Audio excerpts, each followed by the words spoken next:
किसी गांव में बूढ़े दंपति रहते थे। उनकी 4 बेटियां थीं। बूढ़े दंपति बहुत आलसी व लालची थे। वे अपनी बेटियों की शादी में बिल्कुल खर्चा नहीं करना चाहते थे। एक दिन बूढ़ी आंगन में बैठ अपने बाल संवार रही थी। इतने में उसके हाथों से कंघी जमीन पर गिर गई। उसने बूढ़े से कहा, मेरी कंघी उठाकर मुझे दे दो। बूढ़ा बूढ़ी से भी आलसी था। वह जोर जोर से चिल्लाने लगा। वो बोला, जो कोई यह कंघी उठाकर मुझे देगा, मैं अपनी बेटी की शादी उससे करवा दूंगा। पास से एक शेर शिकार की तलाश में घूम रहा था।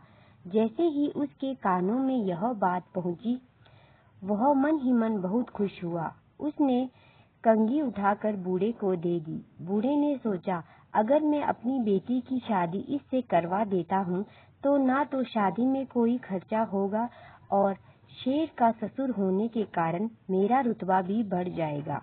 ये सोचकर उसने अपनी बेटी की शादी उस शेर से करवा दी। कुछ महीने बीत गए। सर्दियाँ शुरू हो गई। अब बूढ़े बूढ़ी को ठंड सताने लगी। अपने आंगन में बैठे बूढ़ा फिर चिल्लाने लगा, जो कोई हमें जंगल से लकड़ी लाकर देगा, मैं अपनी एक बेटी की शादी उससे करवा दूंगा। पास के जंगल में बालू रहता था।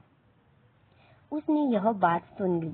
वह लकड़ियां लेकर बूढ़े के घर आ गया। बूढ़े ने अपनी दूसरी बेटी की शादी उससे करवा दी। फिर कुछ दिन और यूं ही बीत गए। अब वे दोनों और आलसी हो गए थे। बूढ़े ने कहा, जो कोई हमारे लिए खाना लेकर आएगा, हम अपनी एक बेटी की शादी उसी से करवा देंगे। सामने से रोटी लिए एक कुत्ता गुजर रहा था। उसने अपनी रोटी उन्हें दे दी और बूढ़े की तीसरी बेटी से शादी कर ली।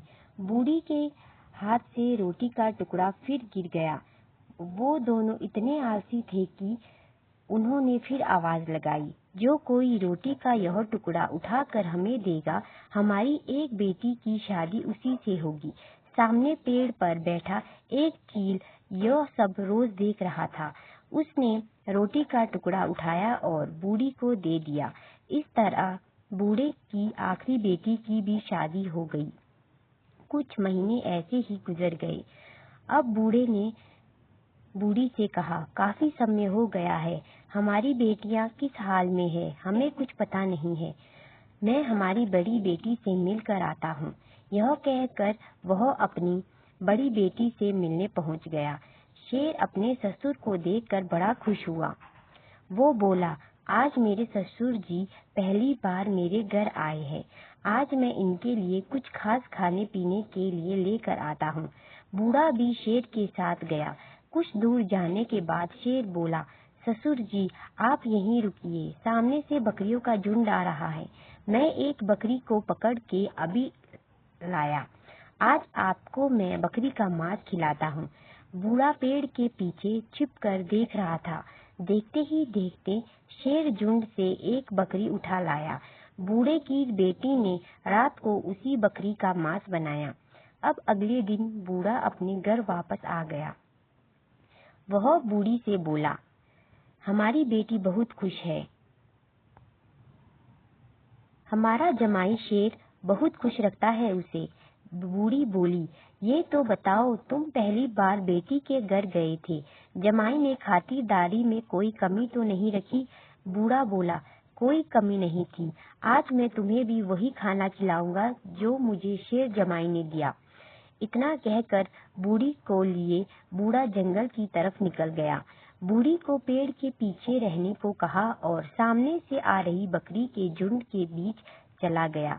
जैसे ही उसने एक बकरी को हाथ लगाया, सारी बकरी ने उसे लात मारनी शुरू कर दी। बूढ़े की हालत खराब हो गई। जैसे तैसे बूढ़ा वहां से जान बचाकर भागा। इस घटना के बाद बूढ़ा बहुत बीमार पड़ गया। कुछ दिन बाद जब बूढ़ा ठीक हुआ तो उसे अपनी दूसरी बेटी से मिलने की इच्छा हुई। बूढ़ी से कहकर वह अपनी बेटी से मिलने पहुंच गया। दूसरा जमाई बालू भी अपने ससुर को देखकर बड़ा खुश हुआ। बालू ने अपनी पत्नी से कहा, देखो ससुर जी, आज पहली बार हमारे घर आए हैं। उनके लिए तो कुछ खास बनाना चाहिए। तुम जाओ और चूल्हा जला दो और तवा गरम होने के लिए रख लो। बूढ़े की बेटी ने यही किया।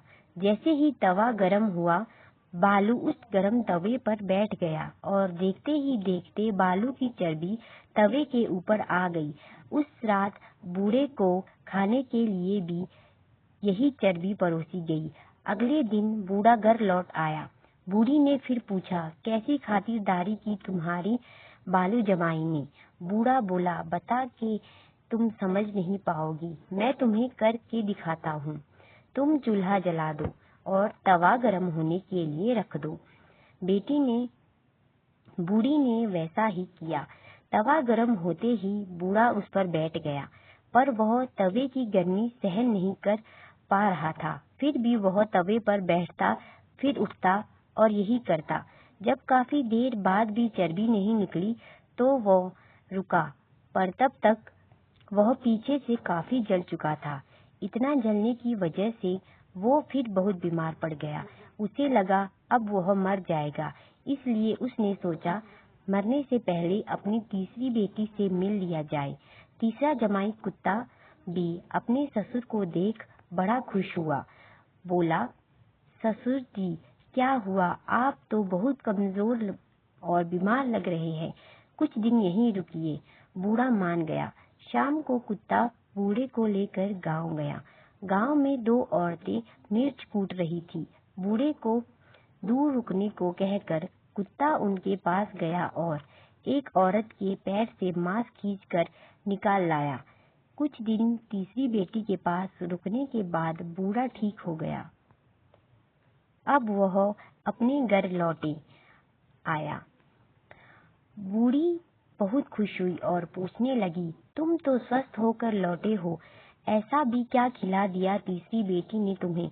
बूढ़ा फिर बोला, तुम्हें भी आज मैं वही खिलाऊंगा। यह कहकर बूढ़ा गांव चला गया। उसने भी वही किया जो कुत्ते ने किया था, परंतु औरतों ने मिलकर मिर्च की जगह बूढ़े को ही कूट दिया। इतनी मार खाने के बाद अब बूढ़ा फिर बीमार पड़ गया। महीनों बीमार रहने के बाद वो अपनी आखिरी बेटी से मिलने पहुंचा। बूढ़े को देखकर चील भी बड़ा खुश हुआ। वो बोला, ससुर जी मुझसे पहले आप अपने तीनों जमाई के घर गए, खिलाने में तो कोई कसर नहीं रखी होगी उन्होंने। आज मैं आपको अपनी पीठ पर बिठाकर पूरी दुनिया दिखा देता हूँ। बूढ़ा बहुत खुश हुआ। चील की पीठ पर बैठकर वो पूरी दुनिया घूमा। कुछ दिन बाद वो घर लौट आया और बूढ़ी से कहा, इस बार मत पूछना कि मेरी कैसी सेवा हुई, चलो मैं खुद तुम्हें दिखा लाता हूँ। यह कहकर मूर्ख बूढ़ा बूढ़ी को लेकर ऊंची चट्टान पर चला गया और बूढ़ी को पीठ पर बिठाकर चट्टान से छलांग लगा दी। चट्टान से गिरते ही दोनों की मृत्यु हो गई।